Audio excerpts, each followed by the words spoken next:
देवी की दासी पार्ट 3। एक रात कमला ने अजीब सपना देखा। उसने देखा कि सुमन एक विशाल सिंहासन पर बैठी है। कमला नीचे बैठी थी और सुमन का चेहरा क्रोध से भरा था। वह कड़े स्वर में बोली, तुम मेरी सेवा सही से नहीं कर रही हो कमला। कमला डर के मारे कांप उठी। अचानक उसकी आंखें खुलीं। घड़ी की ओर देखा, सुबह के 4:50 बज रहे थे। वह तुरंत उठ गई, बिना समय गंवाए घर के कामों में लग गई। उसका एक ही उद्देश्य था, जब देवी सुमन जागे तो उसे किसी तरह की असुविधा न हो। उसने बिना समय गंवाए पूरे घर की सफाई शुरू कर दी। झाड़ू लगाना, फर्श पोंछना, सुमन के कमरे की धूल साफ करना, हर कोने को चमका दिया। सभी काम करने के बाद कमला ने स्नान किया और साड़ी का पल्लू ठीक से सिर पर ओढ़ लिया। फिर वह सुमन के कमरे के बाहर जाकर इंतजार करने लगी, ताकि जैसे ही देवी सुमन जागे वह झुककर उनके चरण स्पर्श कर सके और दिन की सेवा का शुभारंभ कर सके। सुबह 6 बजे सुमन गहरी नींद से मुस्कुराते हुए जागी। उसकी आंखों में ताजगी और चेहरे पर संतोष था। वह अंगड़ाई लेते हुए सहज स्वर में बोली, माँ जी, इधर आइए। कमला तुरंत कमरे के अंदर गई। बिना कुछ पूछे ही उसे समझ आ गया कि सुमन को बाथरूम जाना है और उसे स्नान करना है। कमला बिना किसी संकोच के घुटनों के बल बैठ गई और सुमन के नंगे पैर अपने हाथों में लिए। फिर उसने सुमन के पैरों में धीरे धीरे चप्पल पहनाना शुरू किया। उसके हाथ कांप नहीं रहे थे, क्योंकि अब यह उसका कर्तव्य बन चुका था। कमला ने सुमन को चप्पल पहनाने के बाद धीरे से सिर झुका लिया। उसका मन पूरी तरह समर्पण की भावना से भर चुका था। उसने अपनी आंखें बंद की और मन ही मन एक प्रार्थना की, हे देवी सुमन, मैं आपकी सेवा में कोई कमी न करूं, मुझे इतना सामर्थ्य दें। आपका हर आदेश मेरे लिए आशीर्वाद है। आपके चरणों की सेवा ही मेरा परम धर्म है। सुमन ने गर्व से उसकी ओर देखा और हल्की मुस्कान के साथ अपने पैर थोड़े और आगे बढ़ाए, ताकि कमला उनके स्पर्श को अच्छे से महसूस कर सके। कमला ने आंखें बंद रखी और सुमन के चरणों को अपने हाथों से सहलाया, फिर धीरे धीरे उन्हें चूम लिया। उसकी आंखों में श्रद्धा के आंसू छलक आए। सुमन ने एक नज़र कमला की ओर देखा और हल्की मुस्कान के साथ बोली, अच्छा किया माँ जी, अब जाओ, मेरी अलमारी से एक बढ़िया साड़ी निकाल कर लाओ। मुझे आज गुलाबी रंग की सिल्क वाली साड़ी चाहिए, जो सुनहरे बॉर्डर वाली हो। कमला ने सिर झुका लिया और धीमे स्वर में कहा, जो आज्ञा देवी। फिर वह तुरंत अलमारी की ओर बढ़ी। कमला धीरे धीरे अलमारी के पास पहुंची और उसके भारी दरवाजे खोलते ही एक भीनी भीनी खुशबू बाहर आई। अंदर करीने से तह की गई साड़ियों का ढेर था, जो रंग बिरंगे फूलों की तरह चमक रहा था। महंगे रेशमी और जरीदार कपड़ों से भरी इस अलमारी में सुमन के रुतबे और शौक की झलक साफ दिखाई दे रही थी। अलमारी में साड़ियों को अलग अलग वर्गों में व्यवस्थित किया गया था। ऊपरी शेल्फ पर हल्के रंगों की साड़ियां रखी थीं, गुलाबी, पीले और आकाशी रंग की मुलायम सिल्क की साड़ियां, जिनमें महीन कढ़ाई और जरी के बॉर्डर थे। कुछ पर बूटीदार डिजाइन थे, तो कुछ पूरी तरह प्लेन थीं, जिनकी खासियत उनका चमकदार कपड़ा था। बीच के हिस्से में भारी कढ़ाई वाली और शाही दिखने वाली साड़ियां रखी थीं। इनमें गहरे लाल, शाही नीले और हरे रंग की बनारसी सिल्क की साड़ियां थीं, जिनकी बॉर्डर पर सोने और चांदी के तारों से महीन काम किया गया था। कुछ में मोतियों और नगों की सजावट थी, जो रोशनी में झिलमिला रही थी। यहाँ कुछ कांजीवरम और पटोला सिल्क की साड़ियाँ भी रखी थीं, जिनकी बनावट से ही उनकी महंगी कीमत का अंदाजा हो जाता था। सबसे नीचे के हिस्से में विशेष मौकों के लिए रखी गई भारी कढ़ाई और हाथ से बुनी हुई साड़ियाँ थीं, जिन्हें संभाल कर तह किया गया था। यहाँ चमकीले रंगों की रेशमी साड़ियों के अलावा भारी वेलवेट की साड़ियाँ भी थीं, जिनमें सुनहरी जरी का महीन काम था। कमला अलमारी में रखी ढेरों साड़ियों को देखकर एक पल के लिए उलझन में पड़ गई। उसने याद करने की कोशिश की कि सुमन ने किस साड़ी की बात की थी। उसे हल्के गुलाबी रंग की जरीदार साड़ी का ध्यान आया, जो शायद दाएं तरफ टंगी थी। उसने जल्दी से वह साड़ी उठाए और सावधानी से उसे दोनों हाथों में पकड़कर अलमारी का दरवाजा बंद किया। कमला ने राहत की सांस ली, लेकिन उसे पता नहीं था कि उसने गलत साड़ी उठा ली थी। जैसे ही वह मुड़ी और सुमन के पास वापस जाने लगी, उसके मन में हल्का सा डर था, कहीं यह वही साड़ी तो नहीं जो देवी ने मंगवाई थी। कमला अलमारी से जल्दी जल्दी साड़ी निकालकर लौटी और घुटनों के बल बैठकर दोनों हाथों से साड़ी सुमन के सामने रख दी। हे देवी, आपकी साड़ी ले आई हूँ, कृपया देख ले, क्या यही है? सुमन ने एक नज़र साड़ी पर डाली और भौहें चढ़ाते हुए कहा, माँ जी, ये तो वह साड़ी नहीं है जो मैंने मंगवाई थी। क्या तुमने ध्यान से सुना भी था? कमला घबरा गई और कांपते हुए बोली, हे देवी, मुझे लगा कि यह वही गुलाबी साड़ी है जो आपने बताई थी। सुमन ने हल्की नाराजगी से सिर हिलाया और गहरी सांस लेते हुए कहा, माँ जी, मैं तुमसे यही उम्मीद कर रही थी कि तुम बिना गलती किए सही साड़ी लाओगी, लेकिन लगता है कि तुम्हें अब भी और ध्यान देने की जरूरत है। फिर उसने हल्की मुस्कान के साथ लेकिन चेतावनी भरे लहजे में कहा, अगर बार बार गलतियां करोगी तो मुझे बाजार से एक मजबूत छड़ी लानी पड़ेगी जिससे तुम्हें सिखा सकूं कि मेरी सेवा में लापरवाही कैसे ठीक की जाती है। कमला तुरंत सिर झुकाकर कांपते हुए बोली, मुझे क्षमा करें देवी, अब से कोई भूल नहीं होगी, मैं अभी जाकर वही साड़ी लाती हूँ। सुमन ने सिर हिलाते हुए कहा, अच्छा, जाओ और इस बार ध्यान से सही साड़ी लेकर आओ, मैं इंतजार कर रही हूँ। कमला जल्दी से अलमारी की ओर दौड़ पड़ी ताकि इस बार कोई गलती न हो। सुमन आराम से अपने गद्देदार सिंहासन जैसी कुर्सी पर बैठी हुई थी और अपने नाखूनों को देखते हुए बोली, सुनो माँ जी, मुझे गुलाबी रंग की सिल्क साड़ी चाहिए जो सुनहरे बॉर्डर वाली हो, वही जो मेरी अलमारी के दाएं तरफ टंगे कपड़ों में से दूसरी या तीसरी होगी। उसमें हल्का सा जरी का काम भी है जो सूरज की रोशनी में चमकता है। कमला ने तुरंत अलमारी खोली और बताई गई जगह पर देखने लगी। कई खूबसूरत साड़ियों के बीच उसे वह गुलाबी सिल्क की साड़ी दिख गई। वह बेहद मुलायम थी। जैसे ही कमला ने उसे छुआ, उसे साड़ी की महंगी क्वालिटी का एहसास हो गया। साड़ी की सुंदरता, साड़ी का गुलाबी रंग बेहद आकर्षक था और उसकी सुनहरी किनारी उस पर राजसी लुक दे रही थी।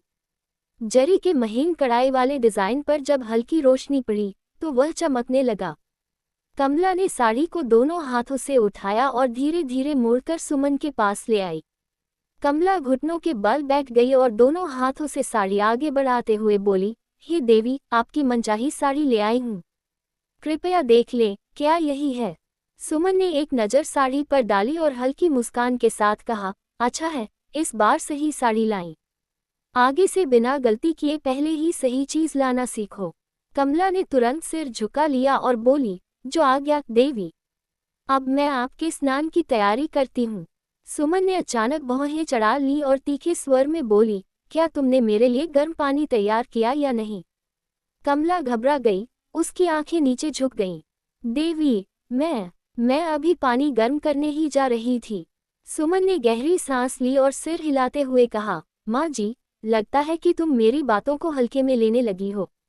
अगर मेरी सेवा सही से नहीं कर सकती तो तुम्हें सिखाने के लिए अब मुझे कोई और तरीका अपनाना पड़ेगा।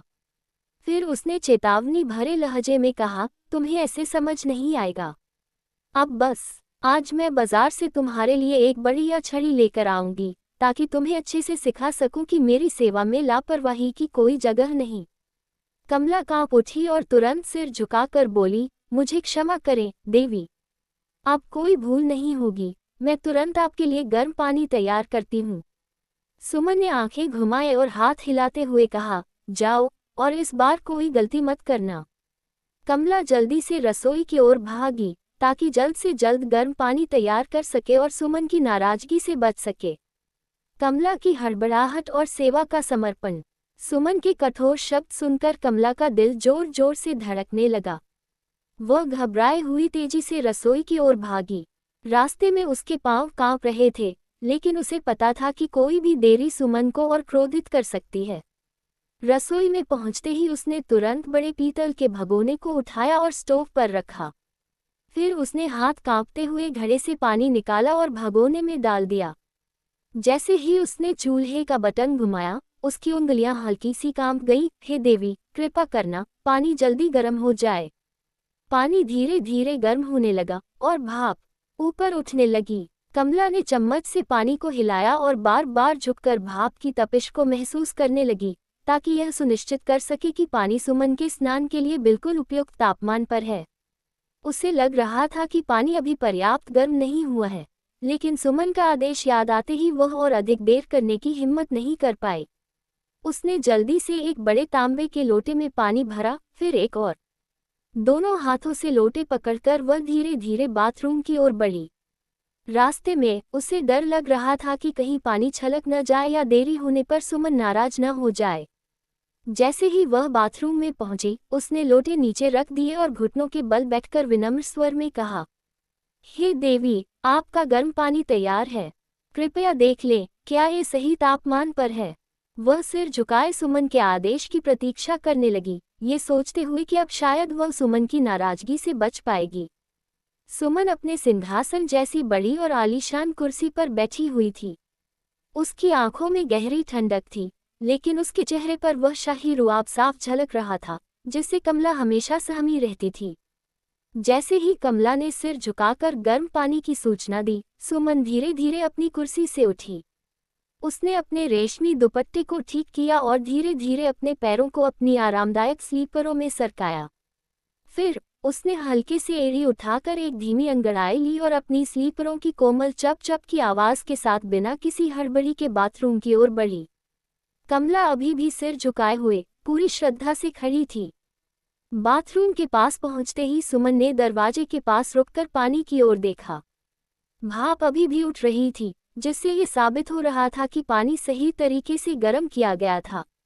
सुमन ने अपनी उंगलियों को पानी में डुबोकर तापमान का अंदाजा लगाया, फिर संतोषजनक स्वर में सिर हिलाया।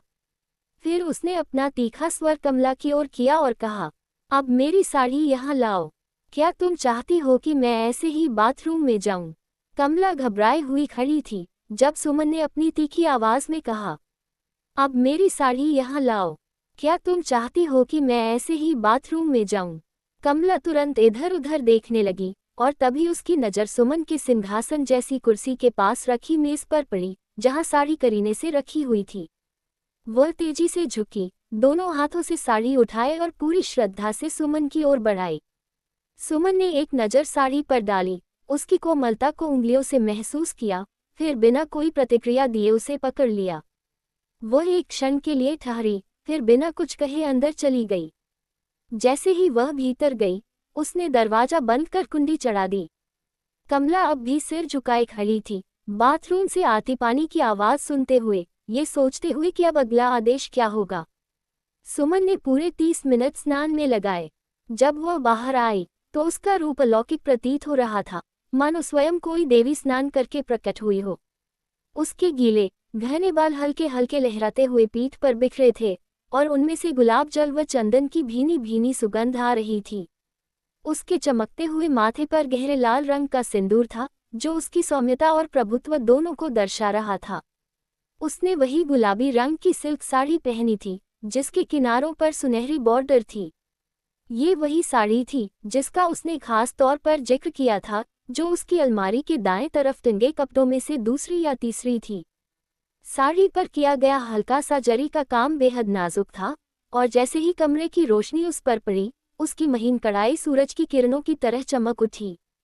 साड़ी की कोमल सिलवटें उसके शरीर पर इस तरह से लहरा रही थीं, मानो स्वयं उसकी सेवा में समर्पित हों। जैसे ही उसने अपने सुगठित कदम आगे बढ़ाए, उसकी नाजुक एड़ियों में पहनी हुई चांदी की पायलें हर कदम पर रुनझुन की मधुर ध्वनि कर रही थीं, मानो पूरे घर को यह एहसास करा रही हूं कि देवी सुमन स्नान के बाद अपने पूरे वैभव में प्रकट हो चुकी हैं। उसके पैरों में नन्ही नन्ही बिछिया चमक रही थी और उसकी कमल जैसी कोमल एड़ियों पर गुलाबी आभा खिल उठी थी। कमला सिर झुकाए श्रद्धा से खड़ी थी, उसकी आंखें नीचे थीं, लेकिन मन ही मन वह सुमन के इस दिव्य रूप की कल्पना कर रही थी। उसे अच्छी तरह पता था कि अब उसे पूरी भक्ति के साथ सुमन की सेवा में प्रस्तुत होना होगा।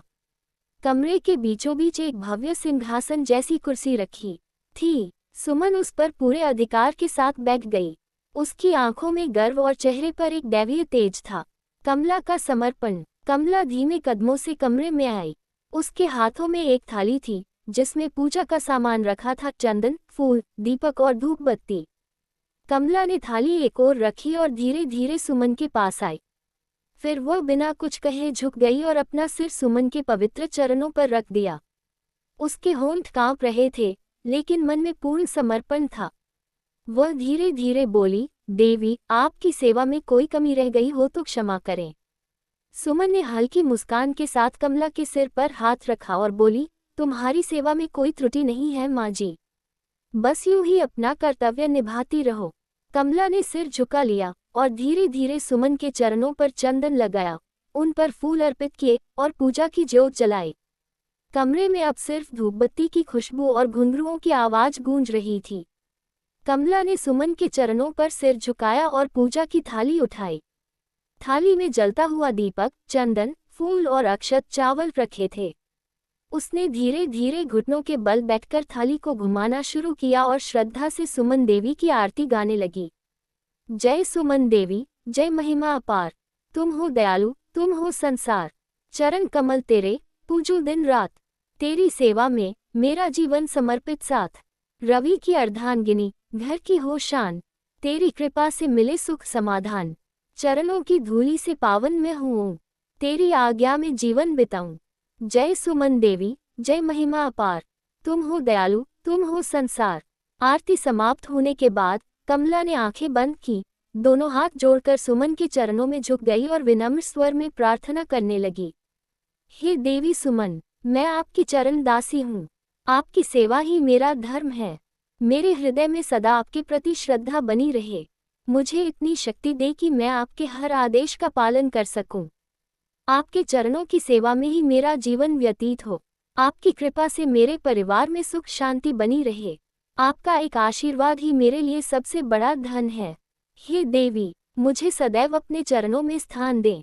कमला ने आंखें खोली और धीरे धीरे सिर उठाकर सुमन के चरणों को अपने हाथों से छूकर माथे से लगा लिया। सुमन मुस्कुराए और धीरे से कहा, तुम्हारी श्रद्धा प्रशंसनीय है माँ जी। ऐसे ही मेरी सेवा करती रहो, तुम्हारा जीवन धन्य होगा। कमला ने आंखें नम कर ली और सुमन के चरणों में पड़ी रही। कमला ने श्रद्धा से सुमन देवी की आरती पूरी की और चरणों में सिर झुकाए रखा। सुमन की पायल की मधुर झनकार अब भी कमरे में गूंज रही थी। सुमन अपने सिंहासन जैसी कुर्सी पर बैठी अपने दैवीय रूप में और भी प्रभावशाली लग रही थी। कमला ने धीरे धीरे सिर उठाया और हाथ जोड़कर बोली, हे देवी, आपकी सेवा में एक और विनती है। यदि आप अनुमति दें तो मैं आपके चरणों को जल से पवित्र करना चाहती हूँ और उस चरणोदक को अपने जीवन का प्रसाद मानकर ग्रहण करना चाहती हूँ।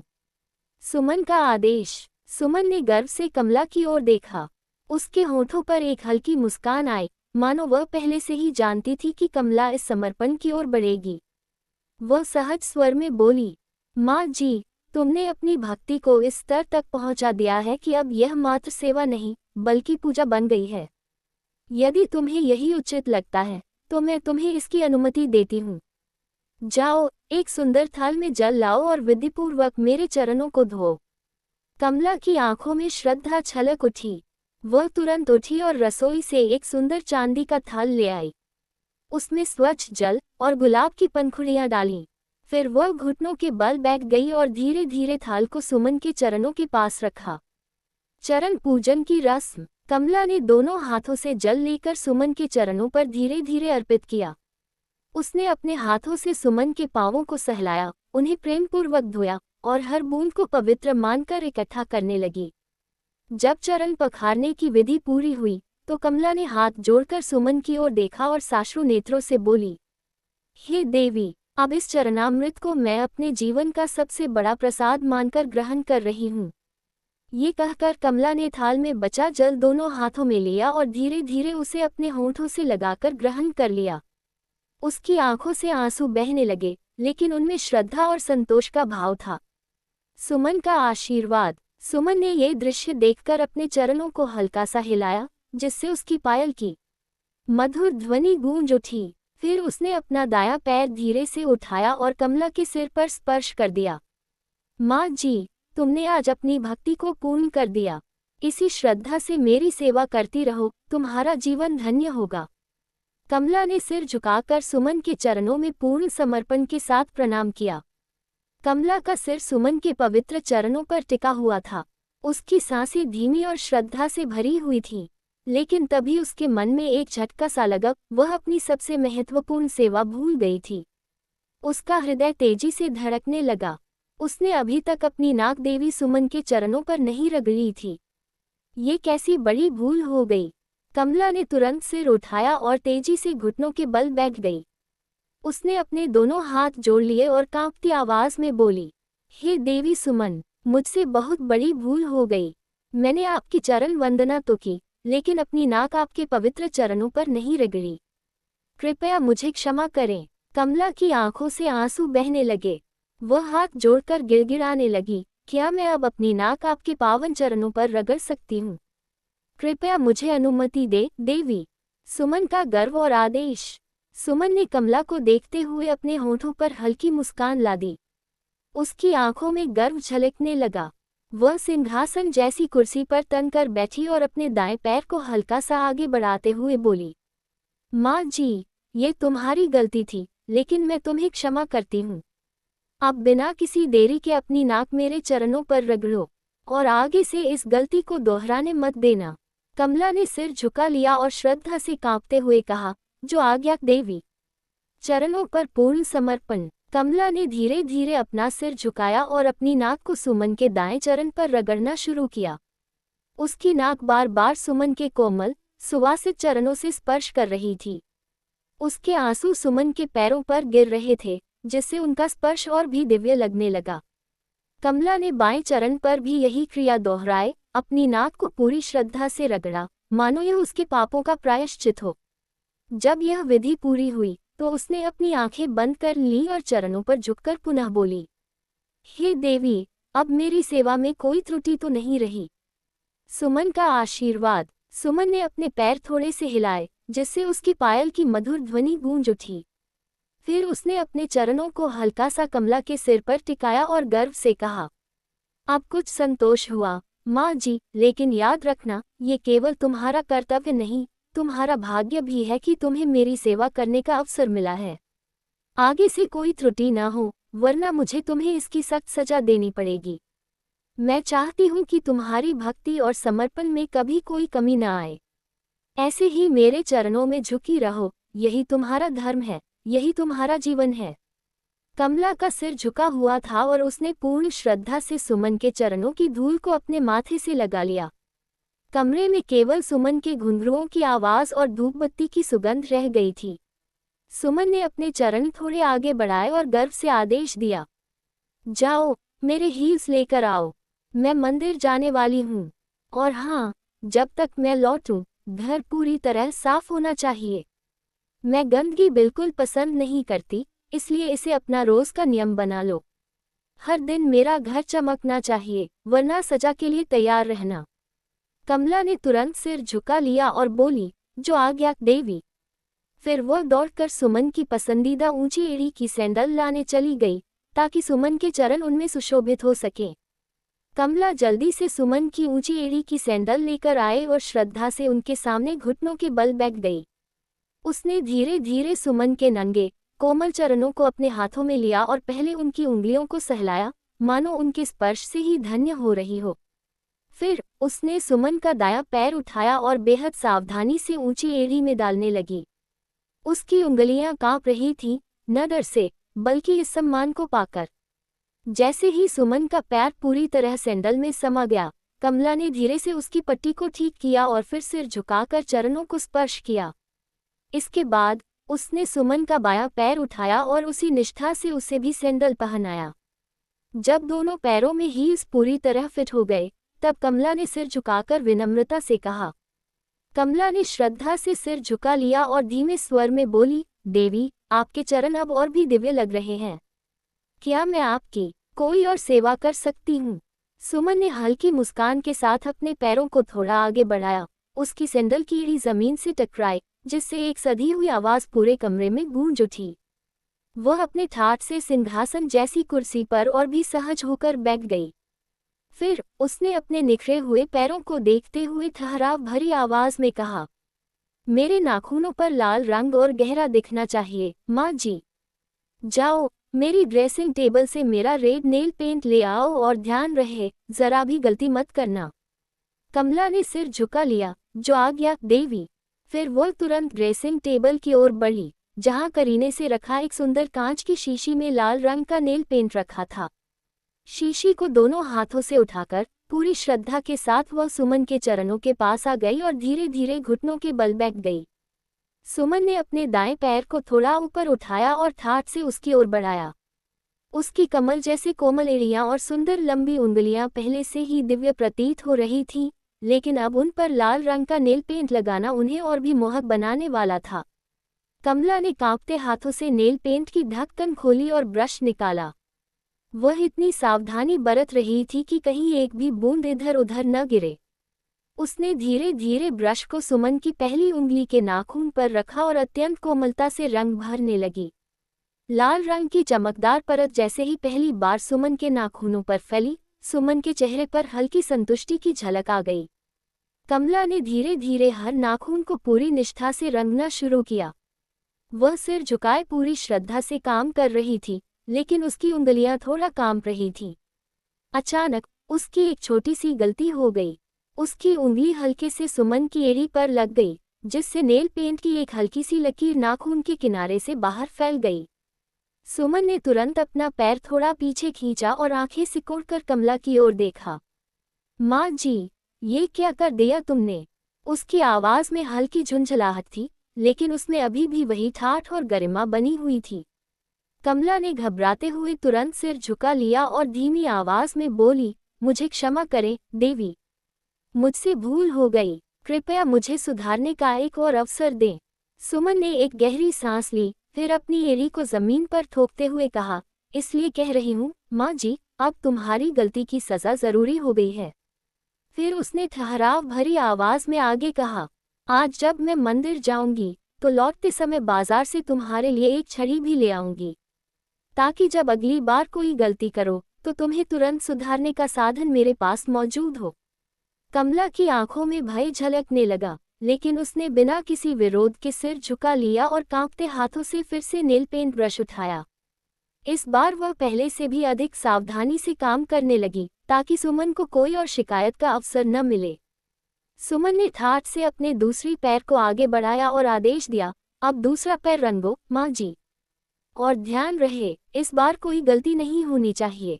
कमला ने तुरंत सिर हिलाया और पूरी श्रद्धा से दूसरा पैर पकड़कर नाखूनों पर लाल रंग चढ़ाने लगी।